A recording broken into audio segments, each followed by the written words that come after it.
Les moins de 35 ans, pour eux, c'est plus du tout une évidence de continuer cette aventure. Et ils préfèrent vivre pour eux-mêmes en se disant, pour beaucoup, après moi le déluge. L'acte le plus écolo serait évidemment de renoncer à avoir un enfant. Au départ, on avait l'argument ne mets pas un enfant au monde, le monde est une poubelle. Et là, c'est devenu ne mets pas un enfant au monde, l'enfant est un pollueur. C'est toujours plus dur, évidemment, d'assumer simplement d'être égoïste. Donc se pose cette question aussi de la transmission de notre culture, puisque c'est ça, in fine. Moi, je trouve ça absurde d'utiliser l'argument écologique pour dire je ne ferai pas d'enfant. On voit bien qu'on n'est pas dans un monde post-chrétien, mais dans un monde achrétien. Cette mentalité, elle est terrible. On vit vraiment dans une société très triste et pour le coup qui est habitée profondément par une pulsion de mort où on n'a même pas envie de célébrer la vie dans ce qu'elle a de plus éclatant. On a besoin toujours de percevoir la beauté de ce monde et un enfant nous permet ça.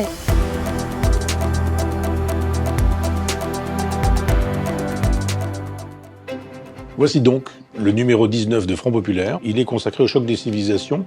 Vous savez qu'on essaie de faire des numéros en relation avec l'actualité et vous n'ignorez pas ce qui se passe à Gaza, avec Israël, ce qui se passe en Ukraine, ce qui se passe aussi un peu partout. Il y a eu un combat dans les années 90 du siècle dernier entre le choc des civilisations et le dernier homme, la fin de l'histoire, entre Huntington et Fukuyama. On a voulu reposer cette question aujourd'hui en se disant est-ce qu'il y a vraiment un choc des civilisations? Est-ce que vraiment le libéralisme a triomphé? Ou est-ce qu'en revanche le choc des civilisations ne s'est pas montré de manière plus évidente? On voit bien aujourd'hui qu'avec la Turquie, avec la Chine, avec l'arrivée de Trump, tout ça montre qu'il faut réfléchir à cette question. Donc je vous invite à lire ce numéro qui vous permettra de mieux penser la réalité quotidienne et la géostratégie d'aujourd'hui.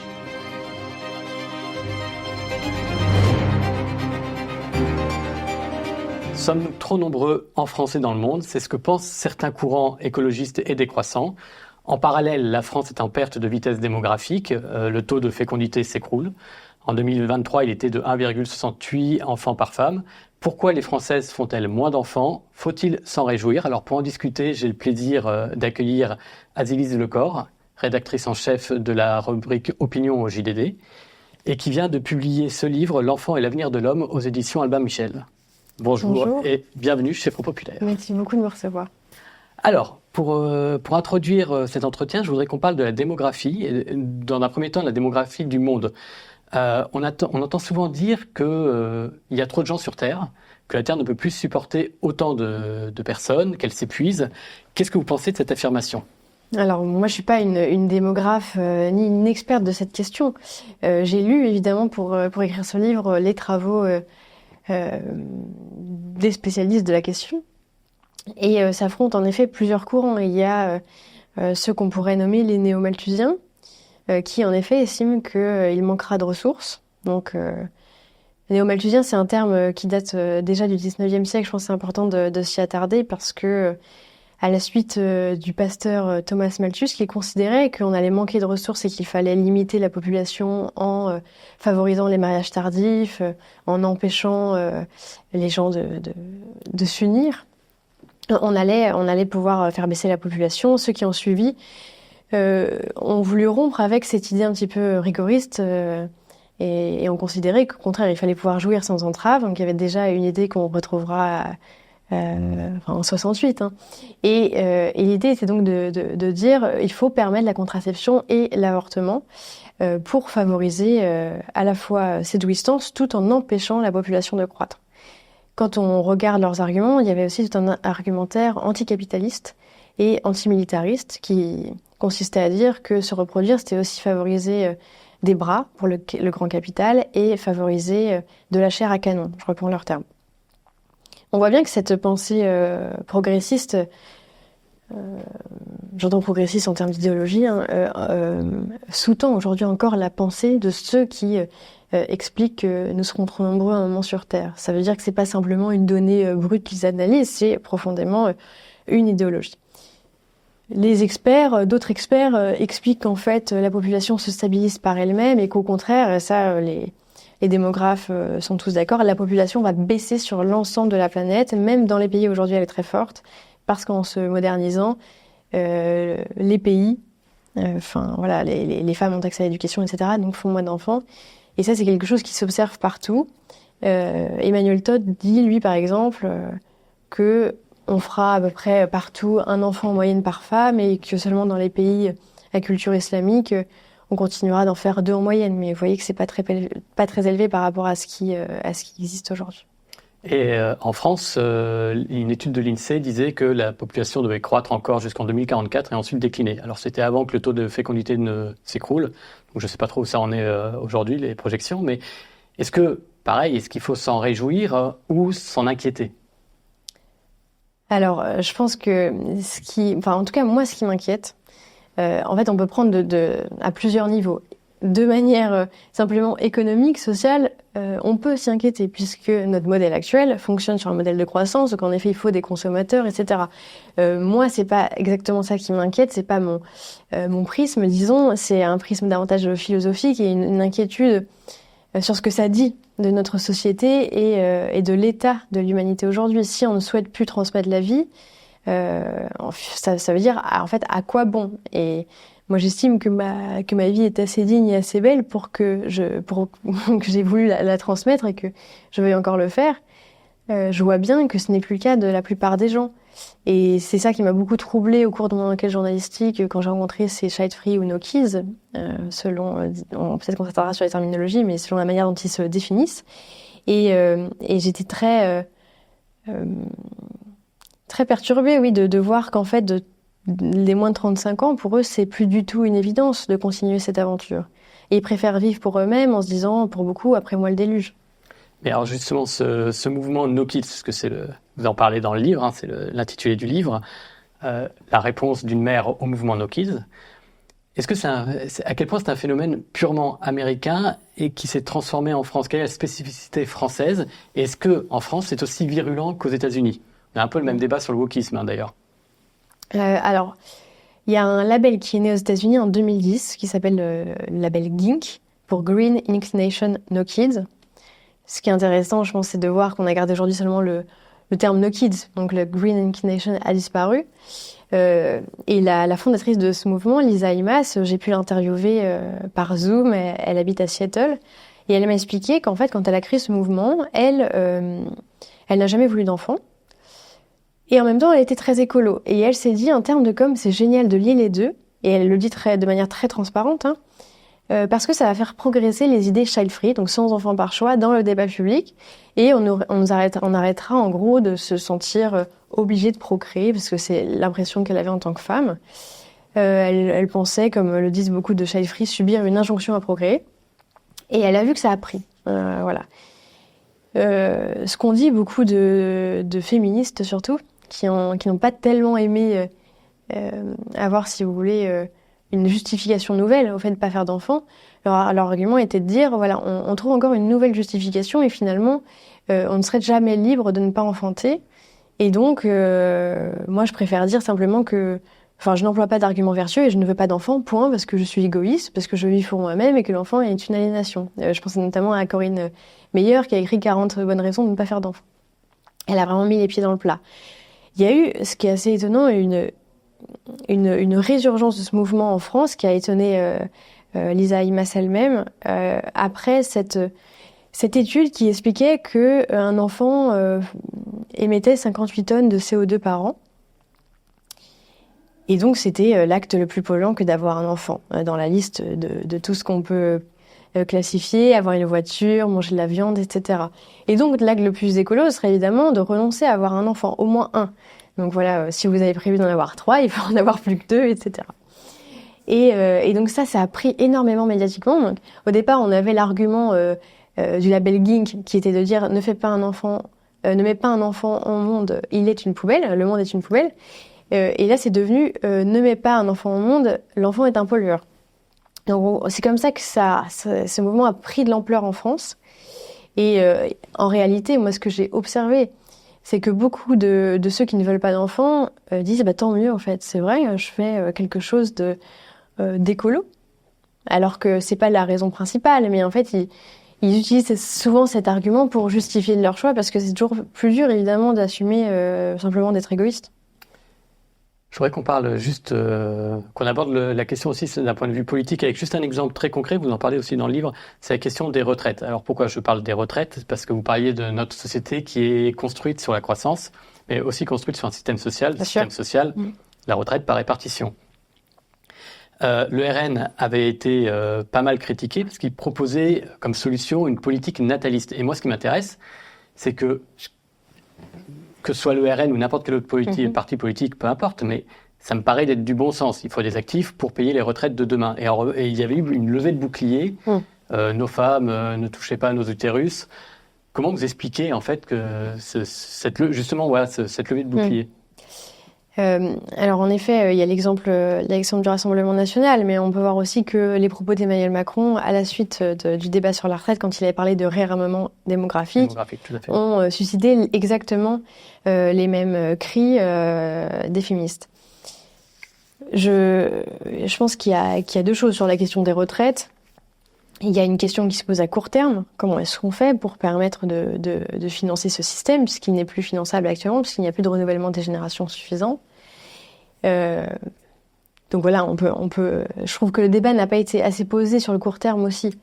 Peut-être que c'était la solution première d'Emmanuel Macron avec le système à points, ou ce que propose David Lisnard avec la part de capitalisation, qui aurait été la solution. Mais ce qui est important, je crois, en effet, c'est il faut un autre soubassement qui est sur le long terme et qui permet de penser aussi la société dans sa dimension totale. Et le fait simplement de vouloir faire en sorte que la nation se maintienne par les naissances, ça me semble essentiel et je pense que c'est le rôle du chef de l'État. C'est pour ça que on peut, de tout point de vue, je pense, être critique. Du travail d'Emmanuel Macron sur cette question-là, puisque on n'a pas vu les effets de ces annonces, mais il y a eu au moins le mérite, je pense, de poser le débat et les termes qui étaient essentiels, même si je sais que beaucoup ont critiqué le fait de parler de réarmement démographique. Et moi, c'est pas un terme qui me choque. J'entends qu'il puisse déplaire puisqu'il renvoie à une logique militariste, mais je pense que profondément, il était dans son rôle à ce moment-là, c'est-à-dire le chef de l'État qui pense à l'avenir de son peuple et qui n'est pas là simplement que pour favoriser non plus les flux migratoires pour permettre de remplacer les forces vives que nous n'avons plus. Donc se pose cette question aussi de la transmission de notre culture, puisque c'est ça, in fine. C'est comment on fait non seulement pour favoriser un environnement social et économique et transmettre notre culture sans avoir besoin de recourir à de la main-d'œuvre étrangère, souvent en plus par ailleurs à bas coût, etc., dont on peut critiquer là aussi, encore une fois, je dirais une écologie sociale. Et est-ce qu'il faut justement enclencher une politique nataliste? Et si oui, selon vous, qu'est-ce qu'il faudrait faire? Parce que je pense notamment à la Hongrie. La Hongrie a mis en place des mesures très favorables justement à la progression de la natalité, sans que ça ait des effets énormes. Et il y a d'autres pays, je pense à la Corée du Sud aussi, où ils ont mis des milliards dans la politique nataliste. Et aujourd'hui, les femmes font en moyenne 0,7 enfants. Vous voyez, donc les politiques natalistes ne fonctionnent pas nécessairement. Je pense qu'elles sont nécessaires, notamment sur les moyens de garde, puisque en France, on avait une particularité, contrairement à l'Allemagne par exemple, c'était que les femmes pouvaient être à la fois mères et travailler. Et il n'y avait pas cette nécessité à choisir.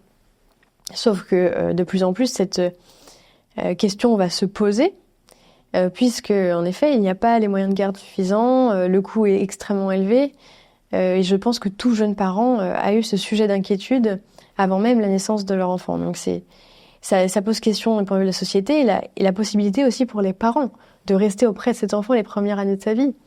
Là où Emmanuel Macron a tort, pour le coup, je pense, c'est quand il propose ce nouveau congé naissance et qu'il dit que ça permettrait au père et à la mère d'être tous les deux autant présents près de l'enfant. Donc ça, c'est intéressant de voir aussi comment la famille peut s'apprivoiser. Mais ce congé naissance ne durerait que 6 mois.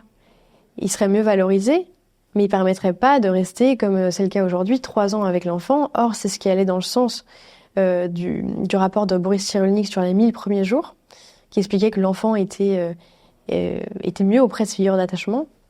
Et donc, en effet, je pense qu'une véritable politique nataliste passerait d'abord par une revalorisation de ce congé parental et des modes de garde. Parce qu'aujourd'hui, on voit bien que la question pour une femme, quand elle se pose de choisir, elle choisit d'abord sa carrière. Si on aborde la question de l'écologie décroissante, vous l'avez déjà un peu abordée, donc ça va faire un petit peu redite, je m'en excuse.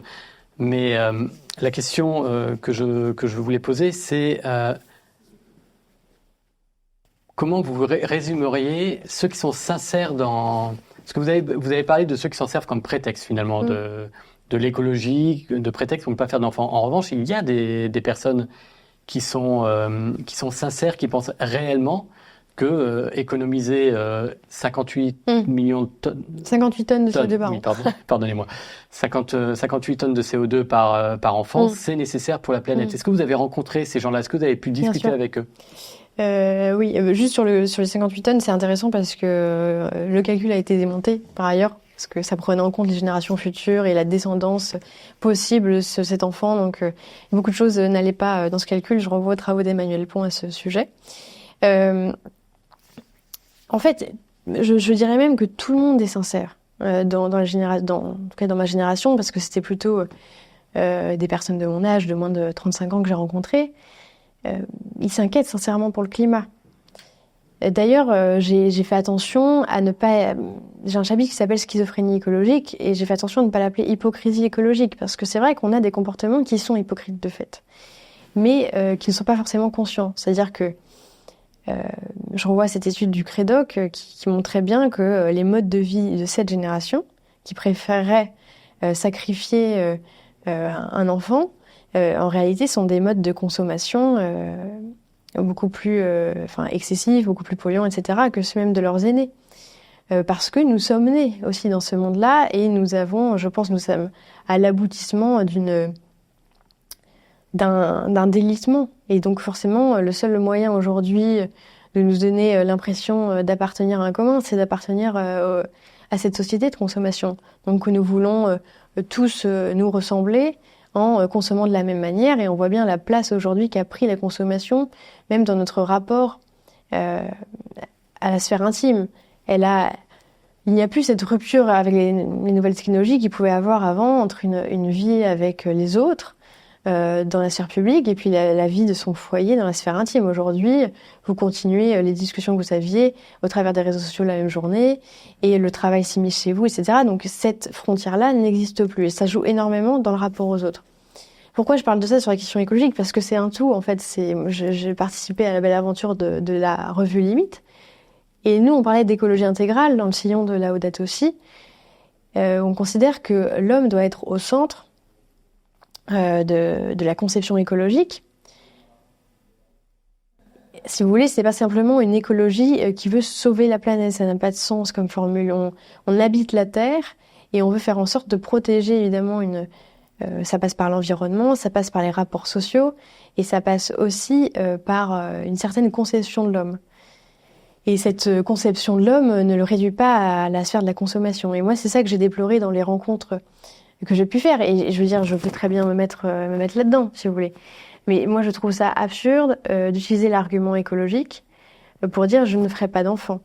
Et il y a plein d'autres raisons qui expliquent, en réalité, pourquoi on ne fait pas d'enfants. Et ça, simplement, ça donne un cadre vertueux parce qu'on est heureux aussi de participer à cette grande aventure de l'écologie, si vous voulez.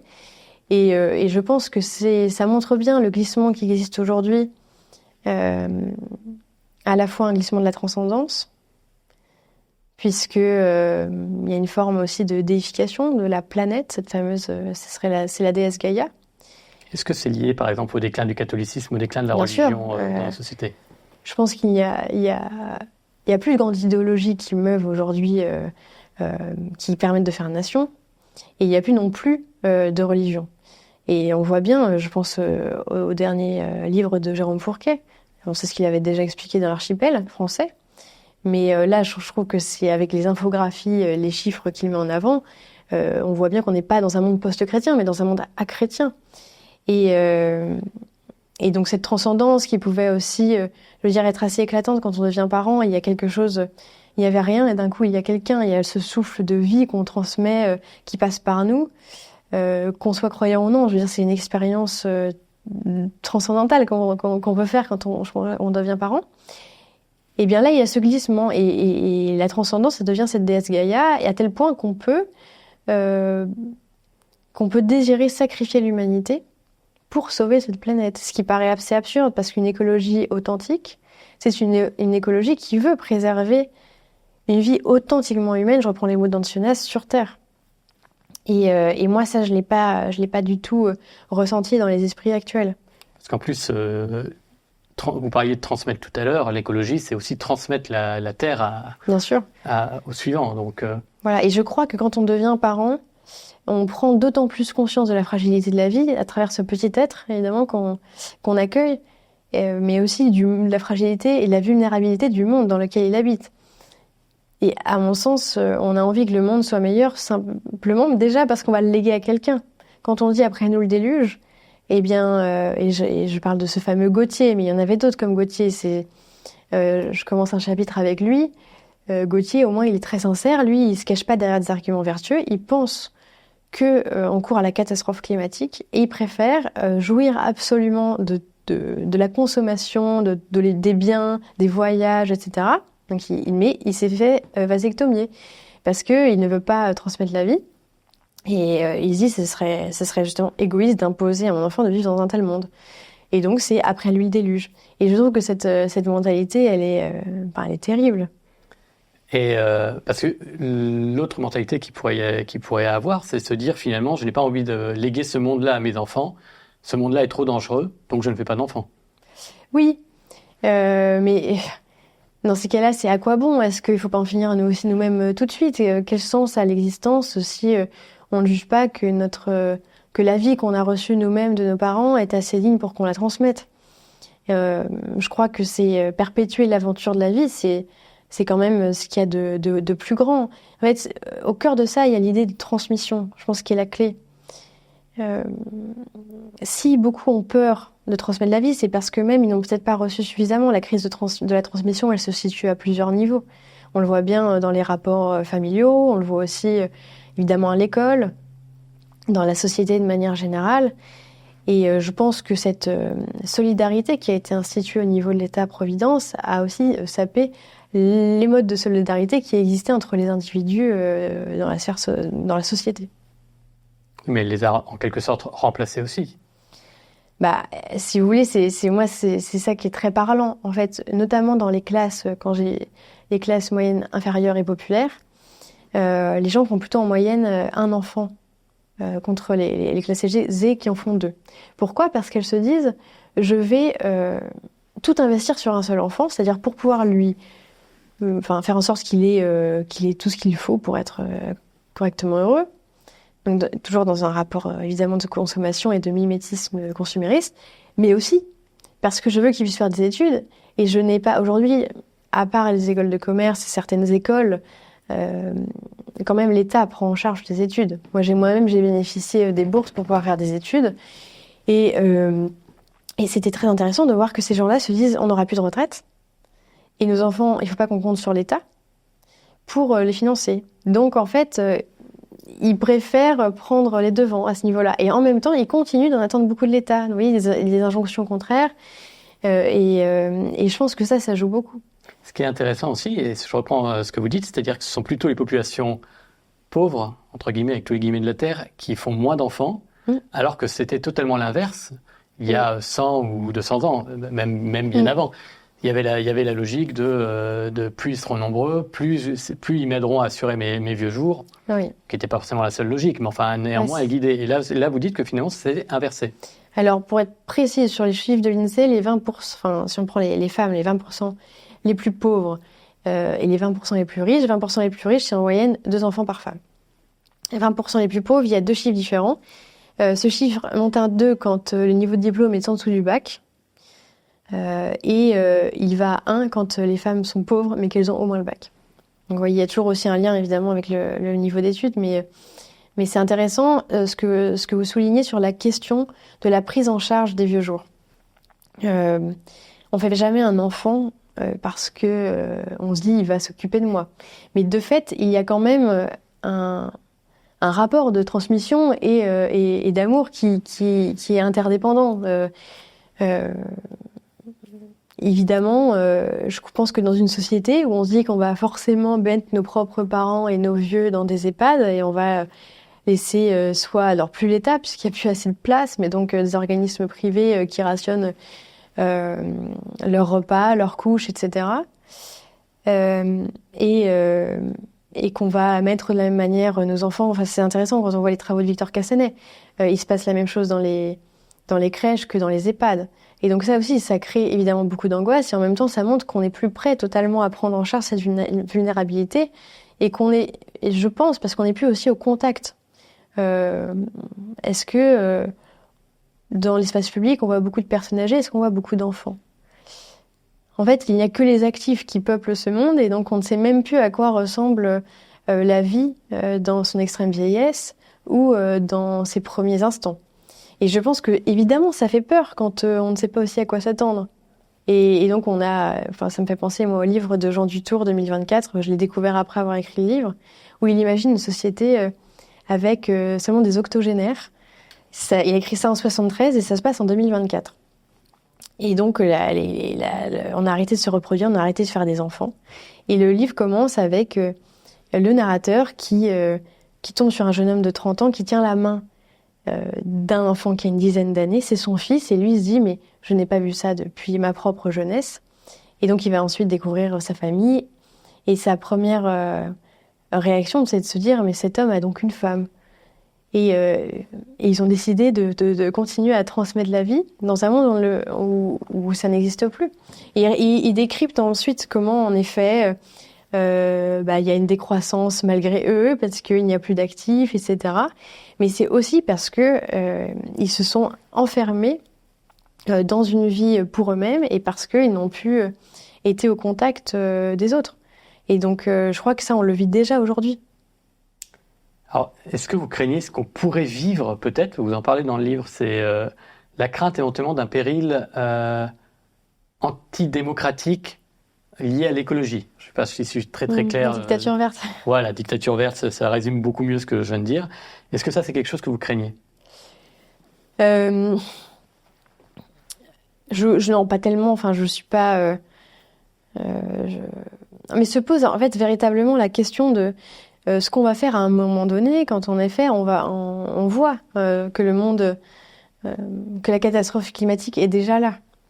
Donc qu'est-ce qu'on fait? Est-ce que moi je pense que la dictature verte n'est pas du tout la solution, ça m'inquiète absolument.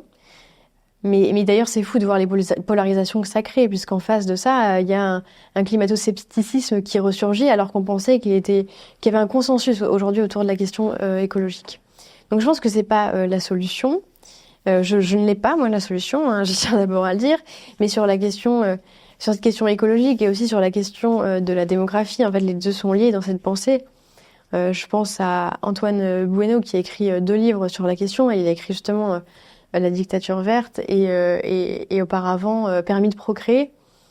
C'est des ouvrages très intéressants. Moi, je partage absolument pas ce qu'il dit, mais c'est intellectuellement bien construit et il montre, selon lui, pourquoi il faudrait non seulement un permis de procréer avec des choses très pratiques pour permettre aux gens ou non d'être parents, avec des abominations si ces gens devenaient malencontreusement parents alors qu'ils n'avaient pas eu leur permis, comme des avortements très tardifs, etc. Je pense à terme, hein, j'entends. Des placements dans les sociales injustifiés, vous voyez. Donc il y a des choses assez terribles et je pense que la solution n'est jamais dans la dictature, mais doit se poser évidemment des questions qui sont liées à nos modes de vie. Est-ce que la solution est dans la croissance et dans les nouvelles technologies pour nous permettre de répondre par la technique à cette crise que nous avons nous-mêmes accélérée, provoquée? Ou alors est-ce qu'elle se pose dans la décroissance? Il y a aussi, on pourrait faire ce qu'a fait la Chine, finalement.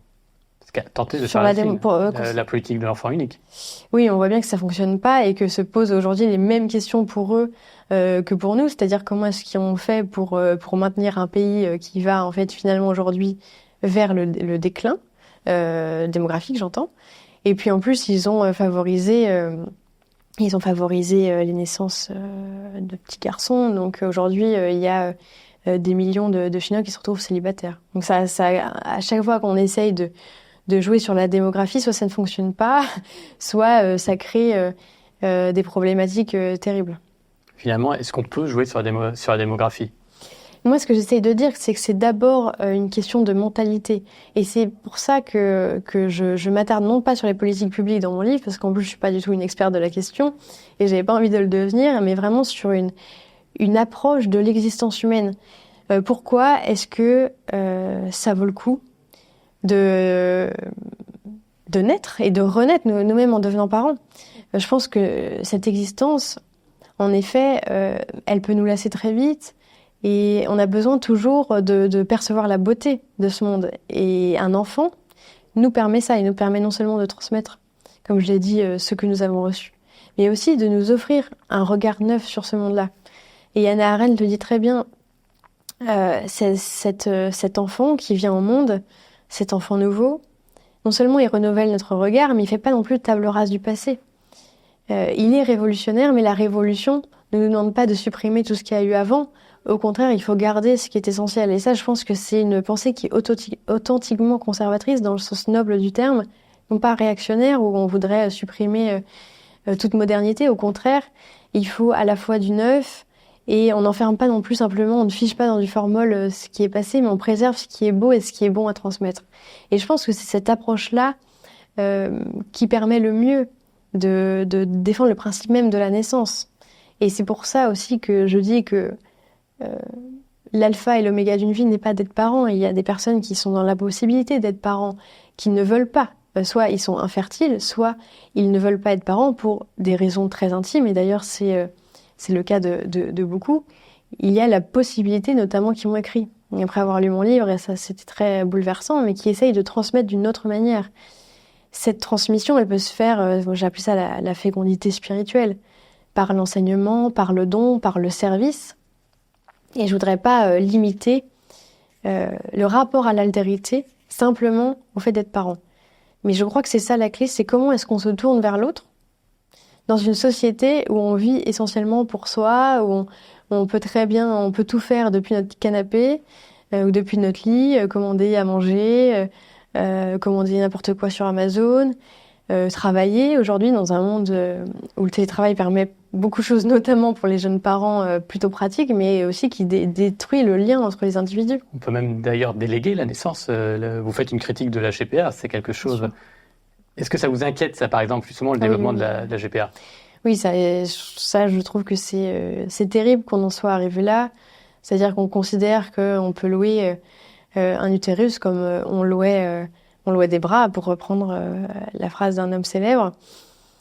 Faire de la femme un incubateur, je trouve ça assez abominable et j'essaye dans ce chapitre de montrer comment est-ce que cela passe aussi par une transformation du langage pour permettre aux gens de s'adapter à l'idée. Et puis, je pense que...